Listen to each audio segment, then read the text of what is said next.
What is up, y'all? Welcome to another episode of Tesla Table Talk. Got a very special guest here today. Y'all see we in the whip.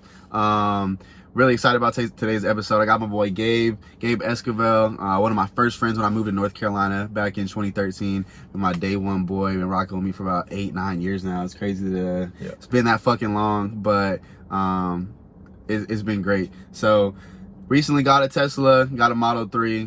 Just gonna talk to him about his experience, how the buying process was, some of the pros and cons, charging, and some other questions that I know a lot of people have about Teslas. Get his experience, and then hopefully you guys can make better decisions on whether you want one or things like that. So we'll go ahead and get started. So, bro, sitting in the whip, first thoughts, like first impressions. Well, actually, before we go to first impressions, you're the one who kind of got me into Tesla. So when we first met back in 2013, he had mentioned the company to me. So I guess like before me, you knew about it. So like, what was your first introduction to the company, kind of? I think it was just seeing it online and just being kind of enamored with the idea of an electric car. Yeah. You know, at that time, electric cars were still pretty far from mainstream, pretty far from the norm. And you look at, a month ago during the Super Bowl, every car commercial was an electric vehicle commercial. Yeah. But 10 years ago, obviously, that wasn't the case. Yeah. And so just the idea of an electric car not being relying on gas, I was always wanting a car that, was more environmentally friendly, not relying on fossil fuels, as efficient as possible. Yeah. And so once the idea of an electric car kind of, came into my high school age brain, that was something that I kind of had my sights set on since then. Yeah. Yeah, so back when you were telling me about it, Tesla was really just starting to ramp up the Model S. So they were still like really in the infancies of like actually growing as a company. And like you look at where they're at now, like, mass producing over, 1 million vehicles probably this year, probably almost close to 2, with multiple factories on multiple continents. So the progression has been huge. And I think like you like introducing me to it, because I heard it, but I lived in Germany, so it wasn't really a big thing. And then hearing it from you and getting really interested, I was like, I need to know everything about this, because again, like, one, the technology and just like the thought of like only relying on like electricity to drive, I knew it was gonna be cheaper, and like I don't know, I'm cheap low key, so I'll be trying to find ways to save money where I can and just I don't know, just make it make sense. And I feel like it made a lot of sense. So when I bought my Model S back in 2021, I was super pumped, and like it had been something I've been wanting for years, really since we talked. So I think next, what was the buying process like? How did you kind of decide it was time for you to buy a Tesla? Like, what was that like? Yeah, so the reason I was always planning to get a Tesla, and you knew that. Yeah. As soon as I upgraded from my other car that I'd had since high school, I knew that the next car was going to be a Tesla. And so I essentially told him my car, obviously, and then that sped up the process. My plan was to get a Tesla this year, 2022, probably later in the year. But that happened in December 2021, really sped up the process for me. Yeah. But as far as the buying process itself goes, it's really scary how easy it is to buy a Tesla. It's so freaking easy. It is really, I mean, that day we went and looked at some other cars, like at the Nissan dealership and whatnot. The traditional car buying experience, they really try to sell you up. Yeah. They bring out the manager to give you a better offer and all that kind of stuff. It's a far cry from that. Yeah. It's really scary. They, if you want help, they can give you help. If you're just there to look, they'll leave you alone and you can look. They had a Model 3 on display inside, and then they had each model outside, including an S Plaid outside on display as well. And they had the Plaid out there too? Oh, yep. Shit, so they had the S Plaid outside on display as well there.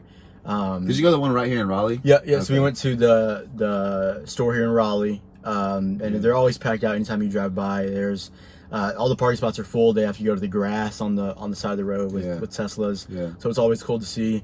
That was kind of a motivation. Like before I got a Tesla, every time I would drive by, I'd be like, I'm like, someday I'm gonna make that happen. But I mean, it's crazy how easy it is. You tell them what you want, and usually, you have to order it, and you don't get it for months later. My case, I was lucky, and obviously I had a need for a car immediately since my car was totaled. I got lucky that they said there were 3 that were they said it was like on the lot, but Yeah. by on the lot I guess they meant like on the way, because Yeah. they weren't actually on the lot that day. They were Okay. in Georgia. Gotcha. And so they were on the way there. They had 3 that were available and on the lot. Literally every single Tesla, and I'm telling you, the parking lot was full. Every Tesla that was physically on the lot was spoken for already, they said. So it was pretty crazy, that the demand. Just when I was there that day, it was super busy as well. But it's just really easy. You know, you tell them, hey, this is what I'm looking for. In my case, I got lucky, super lucky, because they only had these all black Model 3s, black detailing, all black. I mean, you know, there's no, it's not black with the chrome or anything like that. It is all black. Which I love they did that. I love it. It's exactly what I wanted. I mean, even my Nissan, the car that I had before that, was all black. Blacked out. I blacked that one out. Yeah. And so I've always liked the all black. I got super lucky that was all they had. I probably wouldn't have been very picky either way. Yeah. But the fact that was all they had too, it was like a sign, I guess. Yeah. So so I ordered one. You swipe your card like you're at the store. It's so crazy. You swipe your card. It was like, I think the initial deposit was like $250. Yep. Literally just swipe your card. They make you an account there. They schedule the shipment. They tell you how to download the app, and then everything else at that point is done on the app. Yeah. As it relates to getting your insurance put in, registering like the VIN number, all that kind of stuff. Securing the pickup on the day of pickup. When you get there, you have to go on the app and just. Was yours a contactless experience still because of COVID, or no, did like someone was with you? Yeah, someone was with us. There was a couple physical forms that we signed at the pickup, but that took 5 minutes, 5-10 minutes, and then they walked us out to the car. The guy kind of gave me a quick run through as to how to get everything set up, how to set our profile up, how to look at certain things, just kind of the real basics. That took another maybe 10 minutes. And then we were off. So I mean, it's a 30-minute pickup at most. Really quick, really convenient. And like I said, it's really scary. Like when we walked when we walked out of the store after putting the initial deposit down, it like didn't really feel real, because you're like, it was just like any other store transaction. Like I just went to the mall and swiped my card. And but you just did that for a $45,000 car. So. I didn't realize. I think that yours was so quick, because like we had talked about it. I knew you needed a car, but I didn't realize like how fast, because like the demand for Model 3s and Model Ys right now is sick. Like people are waiting 6-7 months. And that was the time that they quoted me. They said it was December. They said, yeah, if you order, you're probably not gonna get it till about June. Jesus. Which would not have worked. Right. Which is why because we know you wanted one, but then like the wait would have, like, you wouldn't have been able to go that long without a car. So it's gonna be like, I'm gonna have to find something else, and something else you didn't really want, and then that whole like kind of annoyance. When I got mine, I remember I told y'all I ordered it, and then like 2 weeks, I had to wait 2 weeks, and those 2 weeks were like the longest 2 weeks of my life. Like I was checking the updates, and they were like, "There's no update, dude. Like you're not getting your car until like 2 weeks." And it was pretty accurate. They told me when they'd have it ready for me. I had to drive down to Jacksonville, but like you said, like I went in there, like they were like, "Oh, your car's outside." I went out there, like inspected it, made sure it was good, signed like 2 forms. He's like, "All right, have a nice day," and I was like, what? Like, and before that, all I did was, again, like pay the deposit. I had to pay a transport fee because mine was coming from another state. So pay the deposit, pay the transport fee, and that was it. Like I was out of, within talking to the guys at the dealership, I was out of there in like you said, 30 minutes, and I was like, this felt way too easy. Like I was like, I hit them up later. I was like, hey, like, did I do everything right? Like, the paperwork wise. So it was super simple process, what I think is nice. There's no haggling. There's nobody trying to like, they don't need to haggle. Their demand is through the roof. So it's pretty. And I guess the downside of that, some people would say, is that you can't negotiate the price down. That's what my parents were telling me. They said, see if you can get a lower price. And I'm like, Mom, it's not that type of. They don't do that. Yeah, they don't do that. Like it's like a store. Like you go and you pay. You pay what's on the same price for some Jordans. Like you walk in the store, that's what we're selling for. There's no negotiation. But like I said, it makes it way easier. And it feels like you did something wrong. And especially for me, like that was the first time I bought a car. Like, that was my first car buying experience, and so you hear and you see these things like on the internet or on TV, and you expect it to be a certain way. Like even when we went to the Nissan dealership a couple hours before that, it was they're selling, they're really trying to get you in the car, trying to lower the price,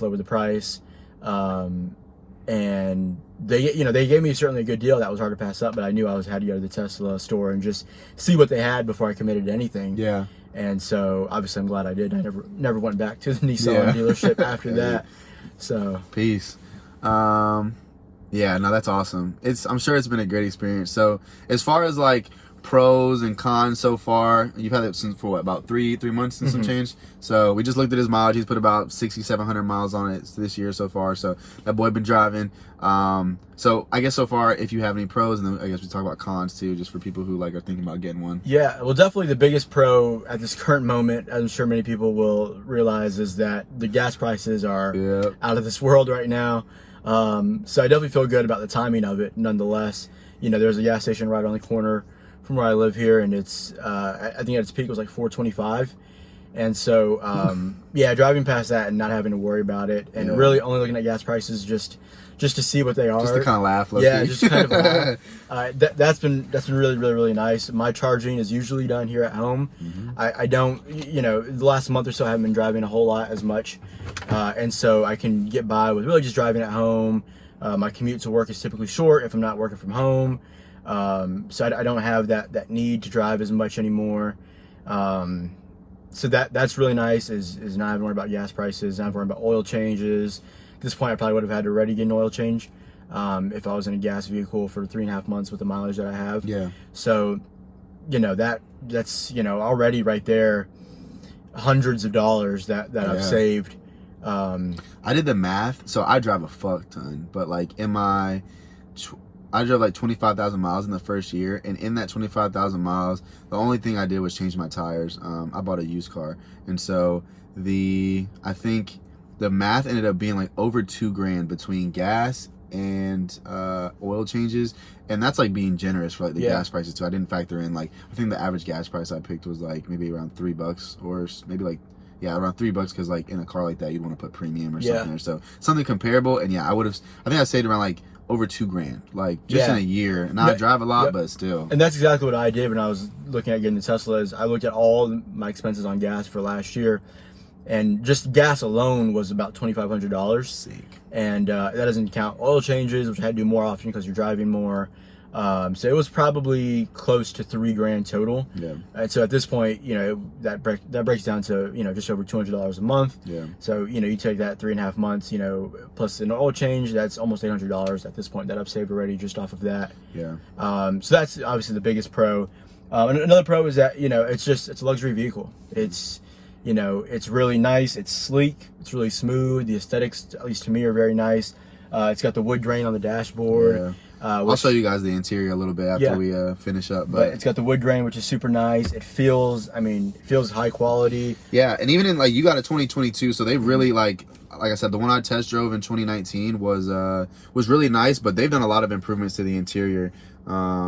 It's just like the buttons, like the wireless charging here, like just everything, and it feels a little more roomy than it did back then too, to be honest. Yeah, I think, to me, you know, I had a 4-door sedan like this, and obviously my Nissan was way smaller. So coming in here, it feels like a really roomy, you know, 4-door car. Yeah. Something that I wouldn't have any trouble, you know, if we had to do like a longer road trip, or if we were just going somewhere for an extended weekend, had to pack bags or our dogs, like. You know, we know that, you know, there's plenty of room for all that. There's a front trunk, which I never use. I haven't had to use it yet, but I know it's there. Yeah. The back trunk, which is incredibly spacious. I'll have to show you that, because there's a lot of space in the back trunk. Yeah. Just the back seat has a lot of space. You know, you've got a ton of legroom right there. Somebody could comfortably sit behind you just about. Yeah. It's really spacious, which is nice, and that's because I don't have a lot of people in my car all the time right now anyways. But it's good to know, like, it's there whenever we need it. The wireless charging is nice. One con that is also kind of a pro is that in the 2022, I'm not sure what year they started doing this, but the only USB ports for like charging your phone are all the USB-Cs, which is like Apple's new way that all the companies are doing it now. They started doing that a lot. Like only USB-Cs. There's no standard USBs, which for me isn't a huge deal. You know, the charging cords that I have are USB-Cs anyways. Yeah. But I could see how, you know, if you need to borrow a charger, or somebody else needs to charge their phone, it may not be compatible. Yeah. So that, you know, can be a con, but also charges super fast as well because of that. So it hasn't been an issue for me personally, but I can see how it could be an issue. Yeah. The screen is nice and big, which really contributes to, I think, how safe the vehicle is. Sometimes it's almost annoying that it's like too safe. Like even if I'm not close, in my opinion, I'm not close to when I'm coming out of my garage, or coming to next to another car, if I'm not that close, in my opinion, it'll still like beat me. It'll still tell me exactly how many inches I am away from it. So your stills does that, because that was gonna be one of my questions. Okay. Yep. So super. I mean, it overdoes it on the safety for sure. If there's a car that is braking ahead of me, they're going to turn, or they're braking for whatever reason, and I haven't slowed down, it's going to beat me and tell me to slow down. Does it pop up red on there too? Yeah. Yep, pops up red. On the autopilot, if it doesn't detect my hand, it's going to beat me and tell me that it needs to detect some steering wheel force. Yeah. I think does yours have the camera in here too? They were looking at putting a camera, or some of them do. I don't know. I know these are your lights. Yeah. They were supposed to be. Oh no, this little thing right here is the camera. Mm-hmm. So they're supposed to, like, in the future be, and especially in like the new models, like use that as like if you're paying attention or not. So I didn't even. It was hard to peep right there. But. Yeah, it's hidden, which is nice because it doesn't get in the way of like any of the aesthetic. Yeah. Like you can barely see it. It blends right in. Still has its purpose. But yeah, it's super. It's super safe, which I really like a lot. That always, it just adds more comfort into just your peace of mind when you're driving anywhere that you're going to be in a safe vehicle. The cameras are nice for backing in, for just knowing how close you are.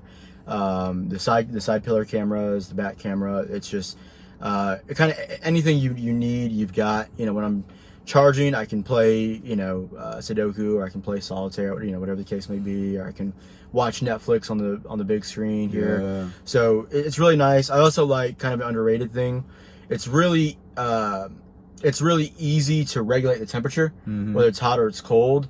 It changes. It'll cool down quickly, it'll heat up quickly.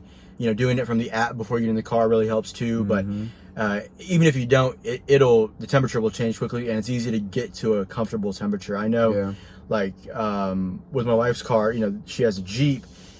It changes really quickly, but I've noticed it's kind of hard to regulate. Like when we get it, if it's cold and we get it hot, it gets too hot, and then it's kind of hard to get it to that comfortable medium, or else you get too cold.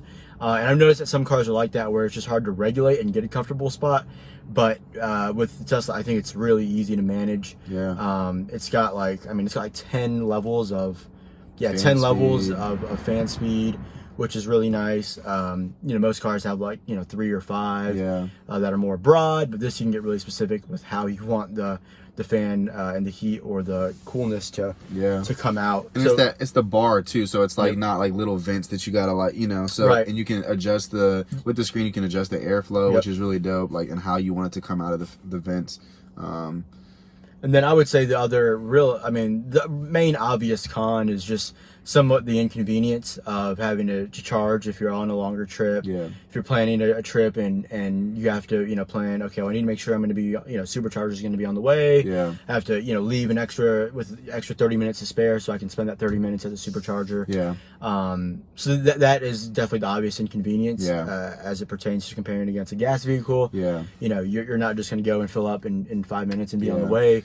I think people oversell how much they road trip though. Because like when I talk to people, they're always like, "Oh, but when you go on a long road trip," and like the people I know that say that stuff don't ever go on road trips. They hate driving, so maybe they would hate driving less if they were in a Tesla, to be honest. But it'd be cheaper for them to drive. But I feel like, me personally, I'm always driving back from Alabama to North Carolina, all over the Southeast, so it's a little bit different for me. But like the average person that doesn't drive much besides going to work, people work from home, your car could be full charging every day. He's got it plugged in right now. We're adding charge at the crib. He doesn't ever have to really go to a supercharger unless he's doing a lot of traveling. Same thing here.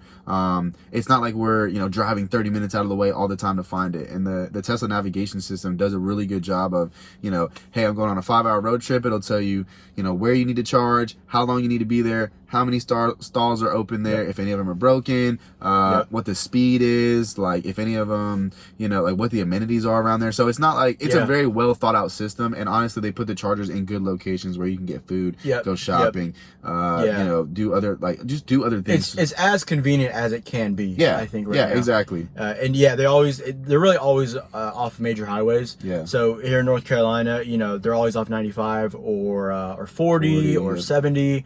They're always off of the major main highways. So anytime that I've had to drive, I've never really had to go out of the way to get to a charger. It's just you're exiting, going 5 minutes down, and they're usually close to the exit. So you're going a couple minutes down and then getting right back on the highway. They're always around food, even if it's just a Sheetz. They're in Sheetz parking lots often here in North Carolina. but they're always, a lot of them are also in plazas where you can go get other places to eat. So it's really as convenient as it can be. I will say another con that came up was I'm actually not a huge fan of the Tesla navigation. Okay. Particularly in cities. Yeah. On the highway, it's fine. It's super easy, but I feel like compared to Apple Maps, at least, Apple Maps will tell you exactly what lane you need to be in. It'll tell you exactly which way you're gonna go, thanks. which side the exit's on. It'll tell you as you get closer, 300 feet, half a mile, whatever the case may be. It'll remind you. Yeah. The Tesla is like, look, you gotta do this in half a mile. If you aren't paying attention and you forget, that's on you. Yeah. And even then, when it comes to specific lanes, like when you're in a bigger city or busier roads, it doesn't always tell you specifically which lane that you may need to be in to take that right. Are these two lanes also rights, or is it just the right only? Yeah.